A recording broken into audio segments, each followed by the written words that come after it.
उमेदवारी डावलण्यात आल्यानंतर इच्छुक उमेदवाराला अश्रू अनावर झाले। कलाबाई शिरसाट यांचा पत्ता कट झाला। कलाबाई शिरसाट या शरद पवारांच्या राष्ट्रवादीच्या कार्यकर्त्या आहे। 15 वर्षापासून पक्षामध्ये काम करून देखील उमेदवारी डावलल्याने त्यांनी खंत व्यक्त केली। त्यांच्या डोळ्यात अश्रू पाहायला मिळाले।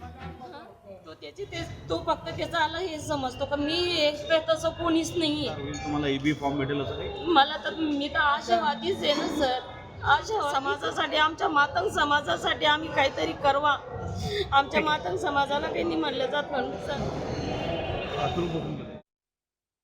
10 नंबर वार्डामधून माझे उमेदवार 4 असतील म्हणे। 4 का 2 का ठीक आहे तू 3 घे ना। एक तर मला टाक तू तिथं तो नाही तुमच्या उमेदवार मला कलाबाई नकोच पाहिजे।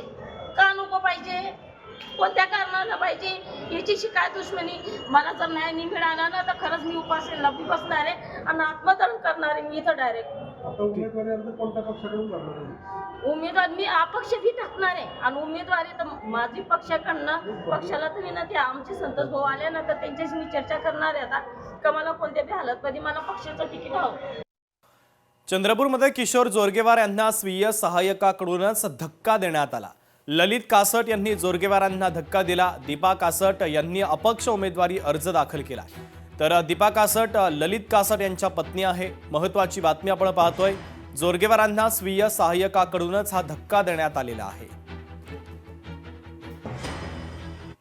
माझ्या पत्नीसाठी म्हणजे सौ दीपा ललित कासटसाठी ज्या यशस्वी सोशल फाउंडेशनच्या अध्यक्ष आहेत त्यांच्यासाठी मी पक्षाकडे एकोरी प्रभाग क्रमांक 10 मध्ये तिकीट मागितली होती आणि आमच्या तिकीट मागितण्याचा आमचं तिकीट नाकारलं गेली आहे। याच्यासाठी नाकारली की तिथं आमचे अल्पसंख्याक आघाडीचे अध्यक्ष राहतात राशिद हुसेन, त्यांनी आपल्या पत्नीसाठी मागितली होती। पक्षांनी त्यांचा रेकॉर्ड उचलून बघावा। त्यांनी विधानसभेच्या इलेक्शनमध्ये पक्षाच्या विरोधात काम केलं की त्यांना कमळाच्या चिन्हावर मतदान मिळेल म्हणून।